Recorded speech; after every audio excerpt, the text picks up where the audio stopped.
τώρα για συμπεριφορά μιας μαθήτριας. Όχι ότι δικαιολογείται ένα αγόρι να φερθεί έτσι, αλλά πόσο μάλλον ένα κορίτσι, μία έφηβος να φέρεται έτσι. Από εκεί και πέρα καταλαβαίνετε όλοι και όλες ότι η κατάσταση έχει ξεφύγει. Στα σχολεία, έξω, παντού. Δεν βλέπεις κάτι υγιές να γίνεται στην καθημερινότητά μας.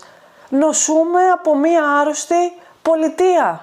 Είμαστε μία νοσηρή πολιτεία, φίλοι και φίλες. Λίγο αργότερα εκτοξεύθηκε και ένα γεμάτο μπουκάλι νερό, το οποίο άνοιξε πέφτοντας στο πάτωμα και γέμισε με νερά την τάξη. Σε άλλη περίπτωση, ο εκπαιδευτικός υποστήριζε ότι ενώ έγραφε στον πίνακα, δέχθηκε στην πλάτη γεμάτο μπουκάλι νερό και βαρύ βιβλίο. Όπως σημείωνε, οι ενέργειες αυτές θα μπορούσαν να προκαλέσουν σοβαρό τραυματισμό, καθώς αντιμετώπιζε ήδη πρόβλημα υγείας λόγω κατάγματος στο ιερό οστό.